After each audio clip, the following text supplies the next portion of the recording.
Exatamente, a irmã Laura, né? Irmã Laura. Nós costumávamos muito participar das reuniões de campanhas, divergíamos da opinião um do outro. E foi aí que eu sempre dizia, não concordo com o que você fala. E ela fazia, não concordo com o que você acha. E por essa não concordância, o Senhor achou por bem nos unir, para que a gente concordasse de alguma forma, né? Verdade. E graças a Deus a gente concordou, né? Que o Senhor, Ele nos uniu, né? De alguma forma. E aí eu fui conhecendo ela, namorando ela nos caminhos do Senhor. Uma bênção para mim. A irmã Laura, ela me apoiou muito, né? Teve momentos na minha vida, durante a minha juventude, que eu me sentia verdadeiramente só, né? Quando eu trabalhava bastante na igreja, estudava e chegava em casa e não tinha nenhum apoio e necessitava, né? Às vezes, de conversar com alguém. E naquele namoro, que foi um período muito glorioso para mim, porque foi realmente o período que a gente se conheceu, né? Ela me ajudou bastante. E a gente conversava muito, né? Eu posso dizer que meu namoro foi um período muito de conhecimento e de apoio, um ajudando o outro, né? E aí, graças a Deus, até hoje, a gente conseguiu realmente estar firme nos caminhos do Senhor. É importante esse período, porque eu posso dizer também, né, que já depois de, quando a gente decidiu noivar, casar, né, casamos em janeiro de 2009, o Senhor achou por bem, né, marcar esta data. Eu lembro-me que 2 meses antes de eu casar, eu trabalhava já um bom tempo numa empresa, né, e já estava me organizando para casar. Foi um preparo, né, 2 anos, 1 ano e meio antes. Quando faltavam 2 meses para me casar, o Senhor permitiu fechar a porta. E eu casei desempregado. E nesse período eu estava me formando no curso de engenharia, já estava com curso técnico formado, né? Já tinha feito até inglês também, né, um curso, estava me qualificando. Mas o Senhor achou por bem fechar a porta. E eu casei desempregado, né? Porque faltava 2 meses, já estava tudo preparado. E aí Deus ainda permitiu quase 2 anos eu desempregado. Só fazendo estágio, né? Tentando segurar algum curso da universidade para fazer algum estágio, ter algum recurso para me manter. Mas eu sabia que era o Senhor me provando. Ela estava trabalhando? Não estava trabalhando, estava estudando também. E foi um período difícil porque eu fazia Senhor, né? A gente se planejou para casar. Nós casamos, né, na tua vontade, mas eu comecei a entender que era propósito do Senhor. O Senhor estava agora me provando de outra forma, né? As provas que haviam passado era para algum propósito e essa já era para outros propósitos. E aí passei 1 ano e alguns meses empregado, fazendo uns estágios, mas o Senhor nos ajudando, não faltava nada. Aleluia. O Senhor provia tudo, né? Às vezes eu questionava a Deus, né? Por que, Senhor? Estudei, me qualifiquei, mas depois eu entendia que era o Senhor que estava no controle. Estava morando de aluguel? Já estava morando de aluguel. Ainda de aluguel também. Ainda de aluguel. E o Senhor sempre usava um e outro. E eu lembro que eu ficava um pouco envergonhado, porque eu falei, Jesus, eu tirei esta moça de sua casa com todo o conforto, né?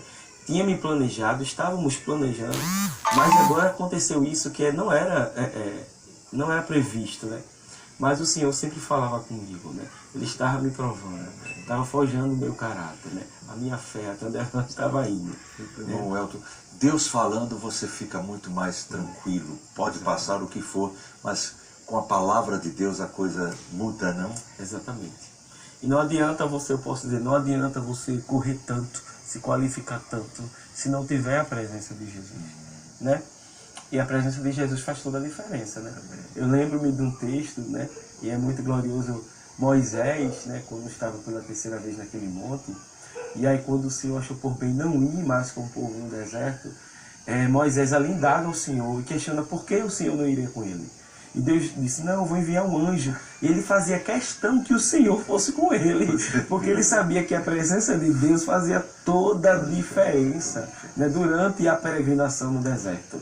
E assim é conosco, né? No deserto, nas provas, tem que ter a presença do Senhor. Então, durante todos esses 2 anos, Deus não permitiu faltar. Não permitiu faltar. Glória a Deus. Usava um, dependeu usava outro. Absolutamente de Deus. Deus, absolutamente.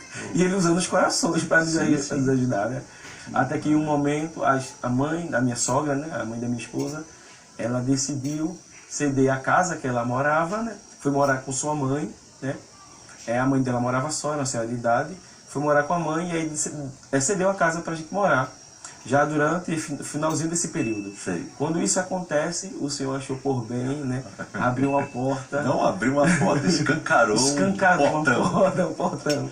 E aí, uma coisa que eu ganhava, eu saí ganhando praticamente 10 vezes mais. Glória a Deus, né? Deus é E aí, bom. depois não entendi, fiz um culto de ação de graça, agradeci a meu Deus, né?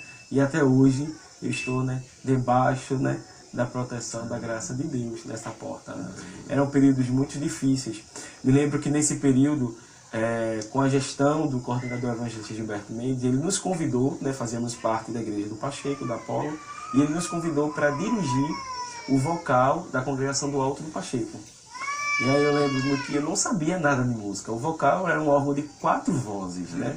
E eu não sabia dividir vozes. E eu lembro que o Senhor, irmão Rossano, ele nos ajudava. E aí eu começava a ouvir as canções, pegava os kits das vozes, separava e chegava no ensaio, né, com toda aquela humildade, né, querendo passar os hinos. Eu me lembro que o grupo pegava e dizia, Jesus, só o Senhor para fazer isso. Glória a Deus. Daqui a pouco estava o vocal cantando em 4 vozes, eu lá regendo, né, pela misericórdia de Deus, irmão Rossano, trabalhando para o Senhor. Mas também foi um período também de experiência. Né? Nesse período, trabalhando com vocal, sempre saindo a campo. O evangelismo estava no meu sangue, né? Ardia no meu coração esse trabalho. Paralelo a isso, eu vivia a experiência que Deus permitiu durante os ensaios do vocal, durante as visitas no evangelismo. Eu lembro que uma vez foi eu e a dirigente e uma jovem no evangelismo visitar uma casa. Estávamos evangelizando nas ruas, na ladeira, né? Nas escadarias. Quando chegamos numa escadaria, havíamos informado que numa casa que estava próximo da gente, havia 2 mulheres. Uma estava tentando se suicidar e a outra estava possessa de demônio. E eu disse, Senhor, agora é experiência. E entramos ali naquela casa, irmão Rossano, pela misericórdia de Deus, começamos a louvar. Entramos, né? Quem? Eu, a dirigente da campanha evangelizadora e a jovem que estava conosco. Entramos ali naquela casa, começamos a louvar ao Senhor.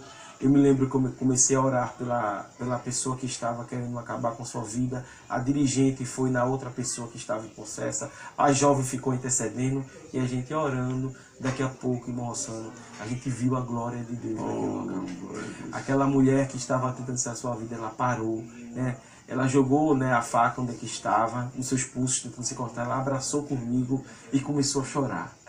E um dos motivos que ela dizia que estava fazendo aquele ato é porque o filho dela tinha abandonado.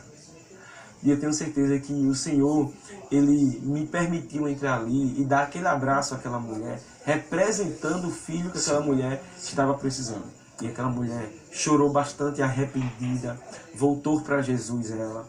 A outra que estava também possessa também, o espírito que estava atormentando ela, foi expulso, né? E a gente verdadeiramente viu a glória do Senhor naquele local. E eu posso dizer que quando a gente decide servir ao Senhor, nosso, e fazer a obra dele com amor, né? Não por obrigação, não por um simples hábito, né? Ou porque aprendemos, não, mas quando a gente sente o amor, as vidas, as almas, né, que precisam de Jesus, eu tenho certeza que a obra ela é feita. E o Senhor, ele se faz presente e faz milagres, né? Porque eu vivi verdadeiramente milagres.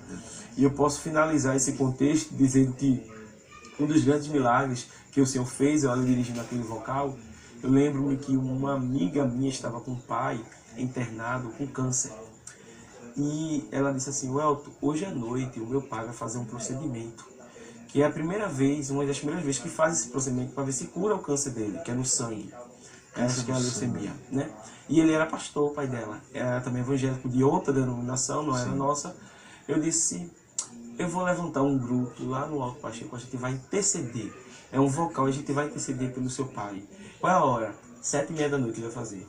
Foi numa segunda-feira isso. Na segunda-feira ele saiu do vocal. Eu convidei o vocal todos a se levantarem e a gente intercedeu um clamor por aquele pastor que ia fazer aquele procedimento cirúrgico e que através daquele procedimento os médicos iriam guardar os glóbulos vermelhos, eles se expandir. Sim. E aí estava dando um resultado que realmente o procedimento foi correto. Né? E a cura estava iniciando para aquele tratamento. E eu me lembro que a gente começou a orar, a clamar, né, por volta de 7h30 da noite naquele vocal. No outro dia, quando eu chego no trabalho, pergunto àquela companheira de trabalho, ela já chega, né, toda eufórica, dizendo: Welton, de 7h30 da noite, durante 7h30 os médicos começaram a aguardar o procedimento e viu que estava dando certo. Eu disse: foi a glória de Deus. Aleluia. Tinha uma igreja orando nesse momento. E essas experiências vão fortalecendo a nossa fé. A autoridade de quem ora é impressionante. Pode muito em seus efeitos a oração do justo, né? E faz milagre. Com relação à abertura da porta que Deus abriu para você, a gente poderia inserir aquele texto que Jesus fala. Evidentemente ele fala com relação ao céu, mas foste fiel no pouco, sobre o muito te colocarei. Exatamente. Não é? E isso foi de fato o que aconteceu. Né? Mesmo nos momentos de crise, né? de falta de recursos, eu jamais desisti do caminho do Senhor. E servia Ele e fazia a obra dele. E eu acho que pela misericórdia Ele viu, né? E ali nos agraciou com essa porta. E aí, dando continuidade, moça, eu gosto muito de falar isso. Porque as coisas vão acontecendo e depois a gente vai entendendo o que Deus quer, né? E me lembra muito o texto, né? Quando Pedro Jesus lava os pés dos discípulos, Pedro questiona porque ele lava, né? Ele disse: calma, Pedro, tu não sabes o que eu faço agora. Saberás depois. E nesse período, irmão, foi um período que eu tive tive 3 sonhos. Sim. E eu acho importante falar esse sonho, porque esses sonhos, eles confirmam o que Deus queria para a minha vida. Pois é. O primeiro sonho que eu tive nesse momento tão difícil, logo depois, né, do meu regresso à obra do Senhor, eu sonhei que eu estava num lago e vi um pássaro todo branco com 2 asas enormes. E nesse momento eu já tinha minha esposa e o meu filho mais velho, que tinha mais ou menos meses de idade. Esse pássaro vinha, pousava sobre nós e levou nós 3, sobre suas asas, e ele voava, né, perante aquele lago. Até que atravessou o lago e nos deixou do outro lado. E eu comecei a tentar entender o que é que Deus estava me mostrando naquele sonho. Período depois eu tive outro sonho. Eu lembro que eu estava pregando no culto evangelístico, falando do amor de Jesus, no culto evangelístico, esses cultos de rua. E eu começava a pregar e não tinha muita gente. Daqui a pouco Deus me direcionava para uma rua, onde eu estava sozinho nessa rua. E quando eu abria a Bíblia e começava a falar de Jesus, a Bíblia não era escrita, ela era feita por símbolos, eu me lembro. E eu me lembro que eu falava, lia a Bíblia sabendo que não tinha palavra escrita, mas eram símbolos, e eu falava no microfone aquilo que a Bíblia estava dizendo. Pois é. E eu fazia: meu Deus, como é que a Bíblia não tem palavras? Eu estou falando que a Bíblia está falando, só tem símbolos. Estava compreendendo os símbolos, né? Estava compreendendo os símbolos. E eu comecei a entender: meu Deus, o que é que tu queres para a minha vida? E no terceiro sonho, eu me lembro que eu estava num cenário muito caótico, como se realmente fosse uma volta de Cristo. Era uma espécie de arrebatamento. Estava um desespero a humanidade, eu via muitos lugares sendo destruídos. E quando eu parava, eu via uma nuvem no céu, rodando, um redemoinho, e via muitas pessoas subindo, principalmente crianças. E subia de uma forma sobrenatural. E eu andando, eu fazia: Jesus, será que eu tenho um arrebatamento? E será que eu vou ficar? E eu me lembro que eu andava, quando eu chegava embaixo dessa nuvem, eu subia, subia, e quando eu subia, eu aparecia num lugar bem tranquilo, né? Bem tranquilo, como se fosse o interior. Terminando esses 3 sonhos, eu fui entender o que é que Deus estava me mostrando. Eu comecei a entender que Deus, Ele estava, primeiramente, cuidando da minha família, porque eu estava muito temeroso, né? Porque ter uma família, uma esposa, um filho, né, não é fácil. E eu tinha muita insegurança e pedia para que o Senhor Ele me desse sabedoria para conduzir uma família. Porque mesmo sendo novo, né, precisava-se de uma certa sabedoria, tinha uma responsabilidade de você cuidar de uma casa. Deus me disse que estava cuidando da minha família, que não estava só. E no segundo sonho, né, pregando, lendo a Bíblia, o Senhor estava me chamando para alguma obra e eu não entendia, mas Deus me disse que era para alguma obra. E o terceiro, que eu não tivesse dúvida da minha salvação. Né? E esses 3 sonhos só serviram para ratificar, né, o que Deus Ele já havia falado, que as Escrituras por si só já falam. A gente sabe que não precisamos de profecia e nem de sonhos, né? Porque a própria palavra ela já é suficiente, né, para responder os nossos questionamentos, né, e para nos direcionar para o caminho. Mas mesmo assim, mais uma vez, Deus usa de misericórdia e nos revela, né, nos trazendo realmente uma mensagem e uma orientação, né, na sua servidão. É verdade. Hoje o senhor é auxiliar local. Como foi essa chamada? Essa chamada. Quando o coordenador me chamou para dirigir o vocal, eu já estava dirigindo o vocal, foi quando eu tive aí eu tive um problema de saúde no rim direito, né? Fiz a cirurgia no rim direito, tive cálculo renal. E nesse mesmo ano que eu dirijo o vocal, tive outra cirurgia no rim esquerdo. Precisou fazer cirurgia? Foi 2 cirurgias, aí foi no rim esquerdo de cálculo renal. Passou esse período, o coordenador, durante esse período, né, eu escutava muitas profecias, né? Alguém sempre chegava e dizia que Deus tinha uma chamada e que usava, e eu sempre temeroso. Eu disse, Jesus, eu queria que tu falasse comigo sozinho. Não é desacreditando, porque a gente entende que há um certo período o Senhor vem falando conosco. Mas falar comigo especificamente sobre a obra, né, de campanha, a obra que tu queres comigo. Estava na minha casa, no meu quarto, com minha esposa. De madrugada, o Senhor não consegui dormir, eu levantei para orar. Eu estava me lembrando sem camisa, abri o guarda-roupa, tudo escuro. Quando eu abro o guarda-roupa, uma camisa cai no chão. Aí eu pego essa camisa, guardo ela, abro a gaveta para pegar outra. E o Espírito Santo, não, pega aquela camisa. Aí eu fecho a gaveta e pego ela e coloco ela. Quando eu coloco essa camisa, nossa, eu já saio do quarto com a luz apagada, uma voz gritando ao meu ouvido, dizendo, campanha evangelizadora. Campanha evangelizadora. Campanha evangelizadora. Eu comecei a chorar, fui para a sala, me ajoelhei no sofá e comecei a orar, a chorar, campanha. Quando eu liguei a luz mostrando, eu estava com a camisa da campanha evangelizadora, né? E eu tô contando agora, eu sinto a presença de Deus, porque eu me lembro, foi um momento muito forte, né? Deus falou comigo e eu me lembro que eu, orando à noite, amanheceu o dia, irmão, eu vi o dia clarear, chorando, dizendo, e a voz campanha, e eu fazia, não, campanha não, e a voz campanha. Num outro dia eu fui pro círculo de oração e disse, Jesus, eu te agradeço por falar comigo sozinho. Agora me confirma essas palavras, pela tua misericórdia. E eu disse, Jesus, eu vou para uma congregação de TGPO. Foi lá em TGPO que eu fui visitar, né? Eu estava no Alto Pacheco, fui visitar a TGPO. Disse, usa a irmã fulana. Fui para o círculo de oração, terminou o círculo de oração e Deus não usou a irmã fulana. Eu disse, Jesus, será que realmente tu falaste comigo? E aí quando terminou o círculo de oração, eu já estava indo embora, no caminho, a irmã me chamou. Né? E ali, direcionada por Deus, Jesus falou mais uma vez comigo, homem, né? Com muita pressa, tu vai descer daquela congregação e eu vou te entregar para uma obra grande e específica. E aí eu entendi que era a obra de campanha evangelizadora. Alguns dias depois, o coordenador, o Gilberto Mendes, chega no culto de Santa Ceia, no Alto Pacheco, e nos convida, né, para assumir um trabalho, né, muito específico, foi a palavra que ele usou. Ele chamou o responsável da congregação, nosso auxiliar, irmão Berg, e disse, irmão Berg, eu preciso de Welton numa obra específica. E foi essas mesmas palavras que o Senhor tinha falado através da irmã lá em TGPO. A obra é específica, né? E aí depois eu entendi que foi a obra de campanha evangelizadora. Antes de assumir, eu fiz a 3ª cirurgia, né? No rim direito novamente. A primeira no rim direito, a segunda no rim esquerdo e a 3ª cirurgia novamente no rim direito, de cálculo renal, né? E eu sempre entendi que aquelas cirurgias eram provenientes, que Deus estava me provando. Eu sempre vejo, mostrando, a luta, a dificuldade como uma prova de Deus, né? Ele quer alguma coisa, ele está nos ensinando alguma coisa, né? Ele quer trazer algum resultado, algum propósito específico. Sim. E quando eu guardo essa palavra, as provas que vêm eu entendo para algum propósito. A gente chora, se angustia, né? Quer questionar Deus o que é de antemão, né? Mas depois a gente entende que é a mão do Senhor que vai direcionando a gente e vai nos ensinando a ter mais experiência com Ele. E graças a Deus, por misericórdia, estamos lá na campanha evangelizadora de TGPO, da congregação de TGPO. O Senhor está nos ensinando bastante, né?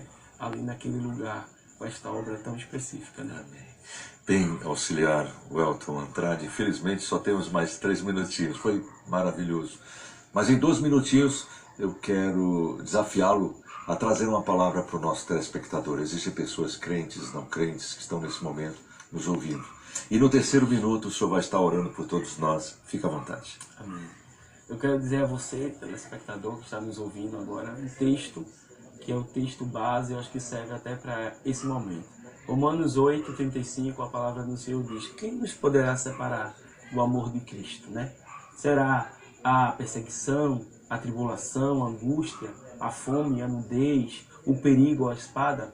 O apóstolo Paulo, quando escreve esse texto, eu creio que ele retrata justamente as dificuldades que muitas vezes sobrevêm na vida de alguém, que muitas vezes contribui achando que não existe um amor que está acima do amor do pai, o amor da mãe, que é o amor de Cristo. A Bíblia fala que existe um amor, né? E esse amor é de uma tal maneira, né? É de uma intensidade muito forte que a mente humana não consegue imaginar. E que só quando a gente vai entendendo os cuidados de Deus, os livramentos, né, que o Senhor nos dá, as bênçãos que muitas vezes a gente alcançamos, né, muitas vezes servindo a Deus e não, a gente entende que é proveniente deste amor. E eu quero dizer que existe um amor que ele é incondicional. O amor de Deus é um amor incondicional, é um atributo dele que não é condicional ao atributo, ao amor de uma pessoa para com ele. Ele nos ama, né? Mesmo sem a gente servir a ele, mesmo sem a gente querer obedecer a ele, mas ele nos ama de toda forma. Mas a vontade dele é que todos cheguem ao pleno conhecimento da verdade. Então eu quero que esta mensagem para a sua vida seja desta forma, que você entenda que existe um amor que pode lhe alcançar. Só basta tão somente você abrir o seu coração e escolher, né? Escolher esse amor, que esse amor está posto e ele é de graça. E pode ter certeza que através deste amor, né, ele nos abençoa com a nossa salvação. Se somos salvos, é porque ele nos amou. Se você precisa ser salvo, você precisa entender e reconhecer o amor de Jesus Cristo. Amém. Pode orar, meu irmão. Então, nesse momento, vamos orar ao Pai agradecendo a Ele. Pai bendito, Pai fiel, Pai santo, Pai misericordioso e gracioso. Te damos graças neste momento por, Pai, ouvirmos, Pai amado, a Tua voz através deste testemunho. Eu te louvo pela minha vida, pela vida da minha família, pela vida de cada um que está aqui neste momento. E sei, Pai amado, que a Tua presença estará sempre conosco quando decidirmos te servir com fidelidade, Pai amado. Continua nos ajudando a Rede Brasil de Comunicação, aqueles que ouvem a Tua Palavra através deste meio de comunicação, seja na televisão ou seja na rádio. Que este amor que me alcançou, que cuidou de mim, possa também alcançar as vidas que estão ouvindo e assistindo este programa. São essas bênçãos que te pedimos neste momento e desde já te agradecemos em nome de Jesus. Amém. Glória a Deus. O programa Lição de Vida de hoje